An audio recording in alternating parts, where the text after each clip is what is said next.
There was a time when Earth couldn't decide what it wanted to be.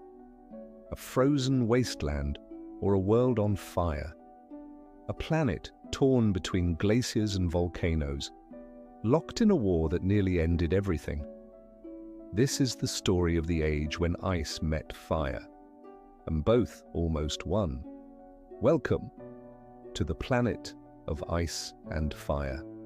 Imagine standing where Iceland sits today, but 20,000 years ago.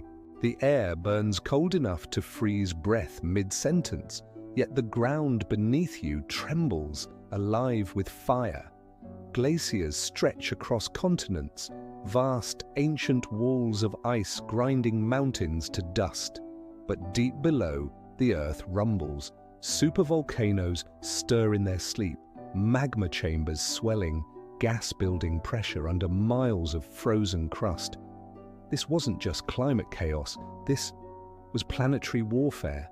For millions of years, the planet had been cooling, but something was fighting back, something ancient, molten, red, and furious. It began with silence, the kind that only a frozen planet can create. During the last glacial maximum, ice consumed nearly a third of Earth's surface. Entire continents vanished beneath sheets 2 miles thick. The world's oceans retreated, trapped inside those frozen giants. From North America to Europe, Asia to South America, life had been pushed to the edge.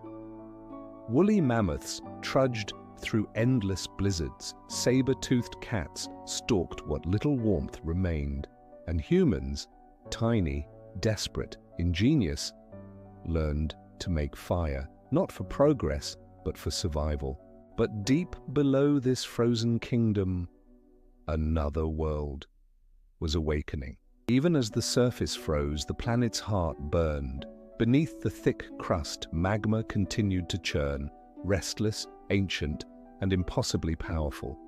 Across the Pacific Ring of Fire, volcanoes were still erupting, quietly at first, then violently. But something strange began to happen.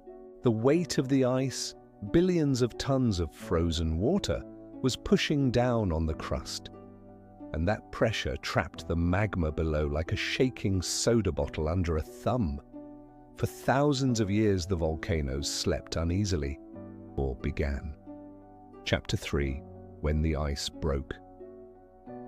As the planet slowly warmed, the glaciers began to melt. Rivers of ice turned into floods of water, and suddenly, the weight was gone. The crust rebounded, rising like a spring uncoiled. And when that happened, Earth screamed. Volcanoes erupted with a fury the planet hadn't seen in millions of years, from Iceland to Alaska, Kamchatka to Patagonia. The ground cracked open, releasing oceans of magma, rivers of fire, and towers of ash that blotted out the sun. This wasn't one eruption. It was hundreds, possibly thousands, all triggered by the retreat of ice. The Earth had exhaled after an eternity of pressure, and its breath was fire. Now imagine what happens when 200-degree lava meets glaciers the size of continents. Instant chaos. When lava touched ice, it didn't just melt it, it vaporized it. Superheated steam exploded outward, creating massive phreatomagmatic blasts, eruptions so violent they tore mountains apart. Ash clouds rose higher than Everest. Glacial floods, called kulhlaups, roared across valleys, carrying boulders the size of houses, and entire ecosystems were erased in minutes. This was not a slow death, it was an extinction, sculpted in steam and ash. But what's more terrifying is that this was also a beginning. Around 12,900 years ago, as the Ice Age began to fade, something catastrophic happened. A sudden burst of volcanic activity stretching across continents filled the skies with sulfur and ash. The sun dimmed. Temperatures plunged again.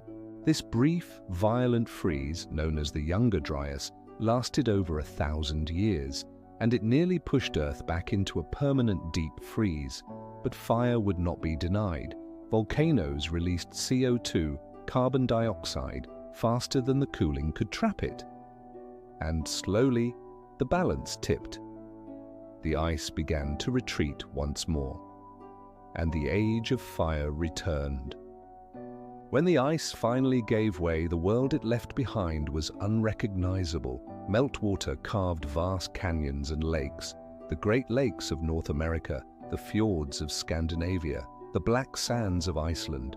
But mixed into that ice was volcanic ash, layer upon layer, preserved like ancient fingerprints of destruction. And it was that ash, rich in minerals, iron and carbon, that gave new life to barren lands. Forests rose where glaciers had stood. Rivers carried volcanic nutrients to the oceans, feeding plankton blooms that recharged the planet's food web. Earth had burned to heal itself. Chapter 7: Survivors of the Fire Age. Life didn't just endure this chaos, it evolved because of it. Amid smoke and steam, new species emerged, forged in extremes. Mosses and lichens colonized cooling lava fields.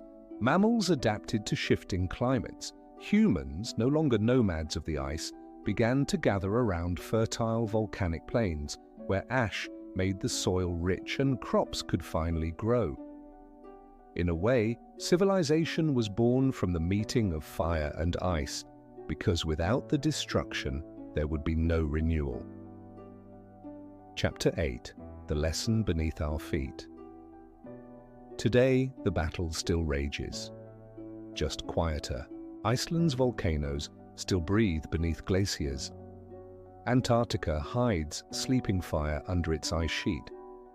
Even now, deep in our planet's crust, pressure builds, waiting for release. The war between ice and fire is far from over. It's just paused. And every time a glacier melts or a volcano erupts, Earth reminds us it is alive. It moves, it changes, it reacts, always searching for balance between its two greatest powers, ice and fire. Our world has always lived between opposites: chaos and calm, creation and collapse, ice and fire. But maybe that's the secret of life itself, that only through destruction can something truly new begin. This is the story of how fire melted the frozen heart of a dying world and gave birth to ours.